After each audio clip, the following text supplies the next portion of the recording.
vitória espetacular, absurda, uma atuação soberba, assim, avassaladora do Corinthians sobre o Fortaleza, sobre o bom time do Fortaleza, que não perdia em casa, acho que desde março, na Copa do Nordeste, que tem uma das melhores campanhas do futebol brasileiro, um dos melhores trabalhos do futebol brasileiro, sob comando aí do Juan Pablo Vojvoda, e o Corinthians em formação, né, gente? Tem jogador estreando, aliás, nem estreou ainda em setembro, quase em outubro.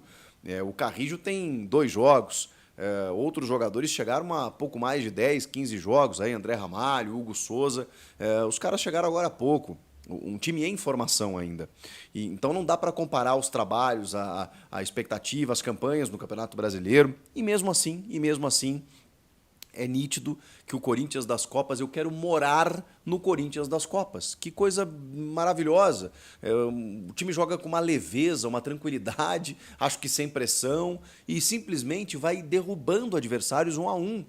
Foi assim com o Grêmio, com o Juventude, foi assim antes na Sul-Americana também com outros adversários. É um Corinthians que vai avançando e olha que o Ramon dá indícios de que o foco está estabelecido no Brasileiro e preserva nas Copas, na Sul-Americana e na Copa do Brasil. Ó, eu vou deixar aqui os caras descansando porque eu preciso dos caras no final de semana. E o que acontece? O time vence, o time ganha, o time passa. Sofre aqui e ali nos pênaltis e tal muitas vezes, mas avança. É um Corinthians que vai encorpando, vai ganhando casca, e o jogo de hoje, ele simboliza um momento.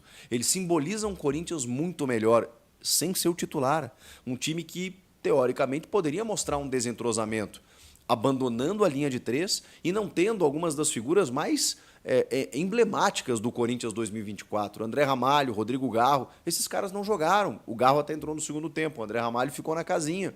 Mesmo suspenso para o fim de semana, achei que ele jogaria. Não, tá descansando um cara aí, tem 32 anos, veio do futebol europeu e se tornou rapidamente uma das lideranças técnicas do time e também lideranças no jeito de comandar o time a partir da defesa.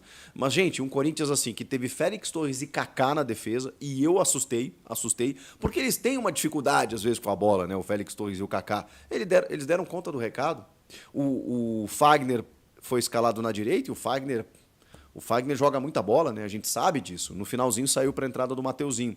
Na esquerda, sem o Bidu machucado, jogou o Hugo, que não comprometeu. E no meio de campo foi o pulo do gato do Ramon Dias. O meio de campo foi justamente onde ele ganhou o jogo. Porque aí ele escalou 3 volantes com o Breno Bidon, Rian e Charles. E o Rodrigo Garro na armação. Thales Magno e Yuri no ataque.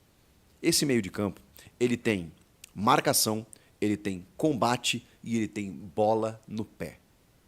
Porque o Charles e o Rian são 2 jogadores mais combativos. O Charles mostrou como fez falta na partida diante do Botafogo, porque ele às vezes passa do ponto, inclusive, né? Deu uma chegada no segundo tempo, porque ele é esse cara, mas ele ocupa bem o setor e, cara, ele não para de correr.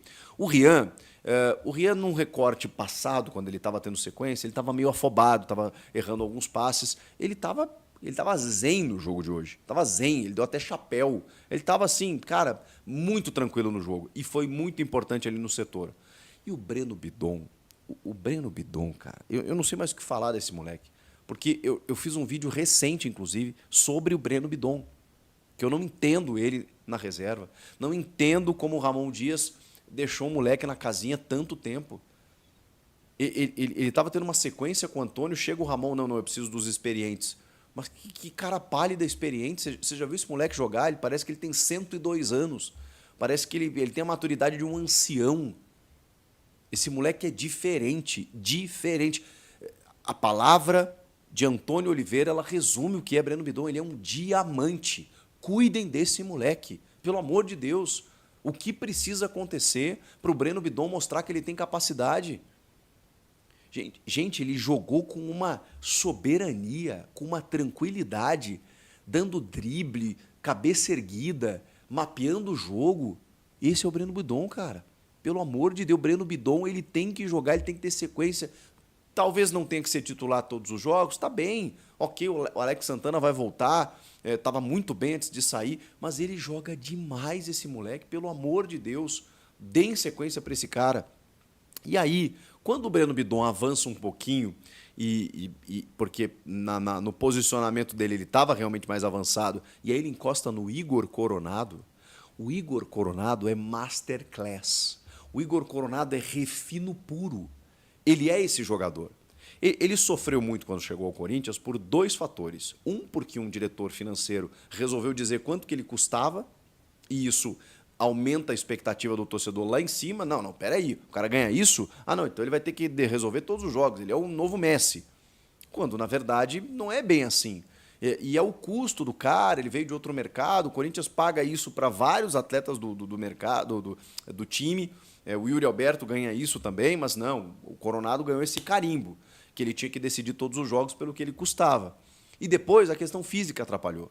Ele nunca jogou no futebol brasileiro, então é natural. Eu quero ver esse cara com uma pré-temporada jogando ano que vem, porque ele, com a bola no pé, joga muita bola. Ele sabe muito o que fazer com a bola e a gente sempre soube disso. Sempre soube disso, mas sempre aquela expectativa exagerada. Hoje ele decidiu. Hoje ele botou o jogo no bolso. O Bidon foi uma figura maravilhosa do jogo, mas quem botou o jogo no bolso foi Igor Coronado. Ele distribuiu o jogo. E olha que, na ausência do Rodrigo Garro, muita gente se questiona, né? Porque o Garro é o cara que faz isso. O Garro é o camisa 10 que assume o jogo, com outra característica, mais dinâmico. O Coronado, ele tem uma visão de jogo, ele tem uma habilidade, ele tem uma qualidade técnica para sair da marcação, para enxergar o jogo, para armar o jogo, que é diferente também. E o gol que ele faz é uma pintura. Thales Magno pela esquerda. O primeiro tempo que foi um pouco mais complicado, naturalmente, o Fortaleza, por estar em casa, se soltou. Mas não chegou. Tem uma bola do Lucero que explode no Félix Torres ali, que foi o máximo que eles chegaram. O Hugo, né, não fez umas grandes defesas e tudo mais. O Corinthians se portou bem, também pela presença dos volantes. O Ramon percebeu isso depois do jogo contra o Botafogo. Peraí, o Ranieri teve dificuldades, o Martínez também. Deixei a minha frente da área exposta. O Botafogo tem qualidade para chegar. E chegou. O Fortaleza também. É um time técnico.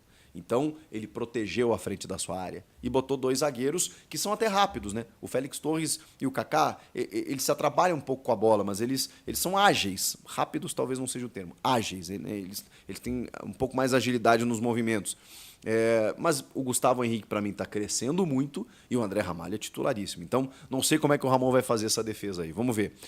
Protegendo a defesa, à frente da área, o Fortaleza teve dificuldades no primeiro tempo. E aí o Thales escapando, o Corinthians já tinha escapado algumas vezes, o Thales escapando tocou a bola de lado para o Coronado e ele recebe o passe e ele não domina.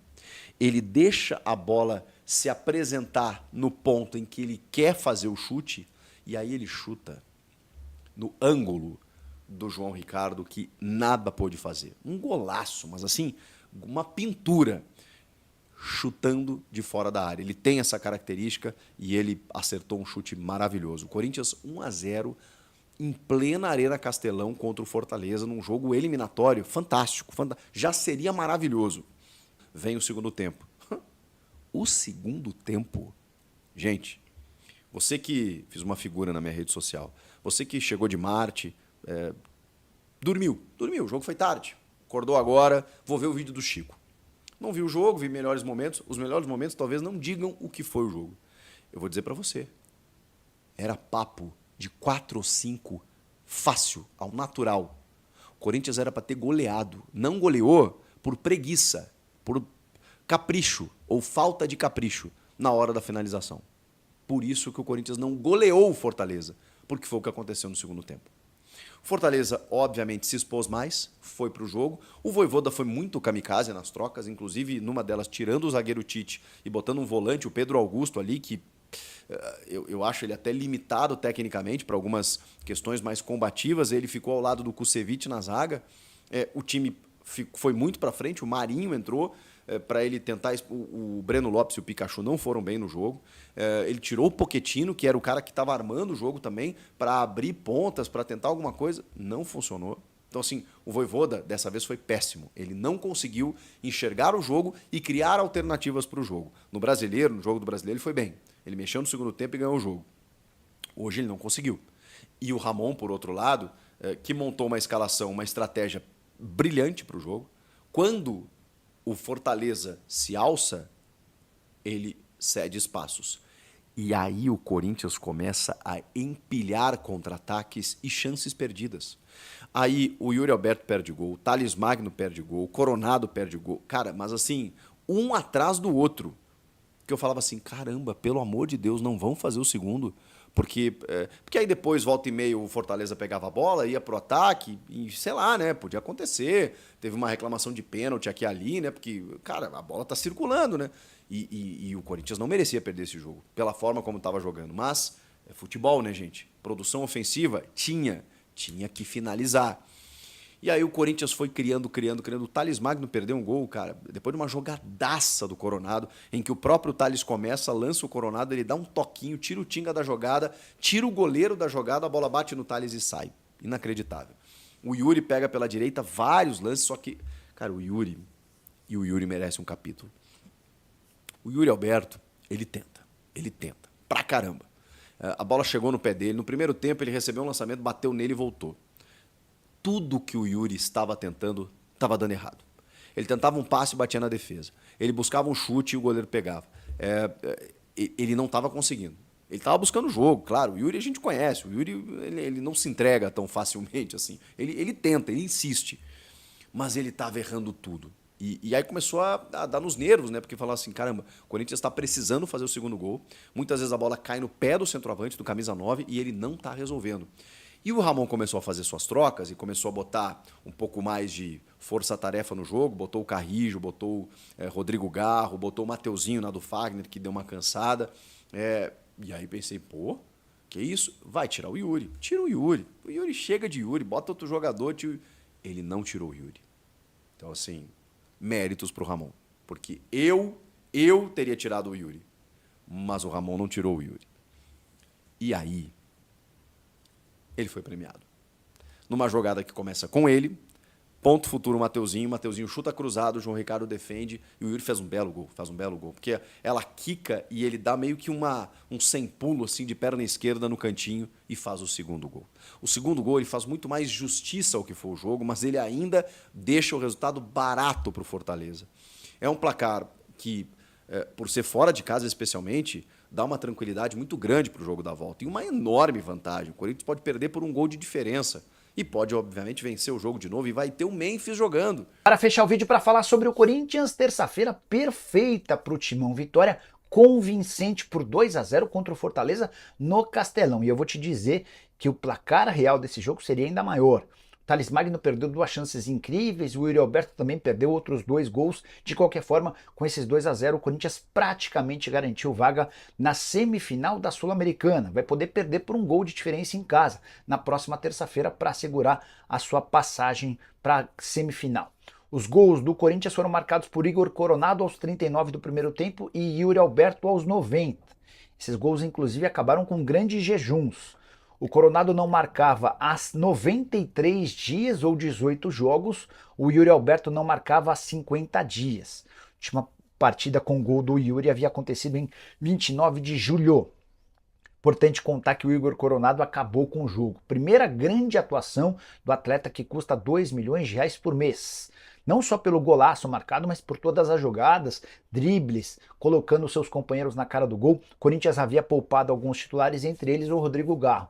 E o Coronado assumiu a condição de um dos protagonistas numa enorme atuação, mais uma, do Corinthians que já havia vencido o Flamengo dentro de casa pelo Campeonato Brasileiro, que havia perdido para o Botafogo, mas jogado bem no Rio de Janeiro, enfim.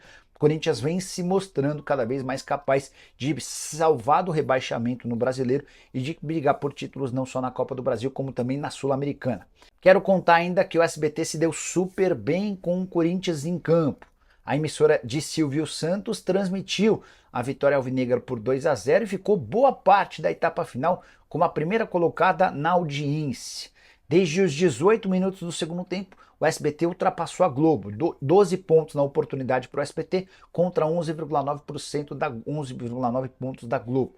Bastou a novela da Globo terminar que os índices da emissora carioca despencaram e a partir daí o SBT só começou a subir. No fim do jogo, o SBT tinha 4 pontos a mais do que a Globo, o que renderam sininhos nas transmissões do SBT. Toda vez que a emissora paulista assume o primeiro lugar na audiência, o sino toca por lá e aí a gente vê a força do Corinthians e também do futebol na tela do SBT.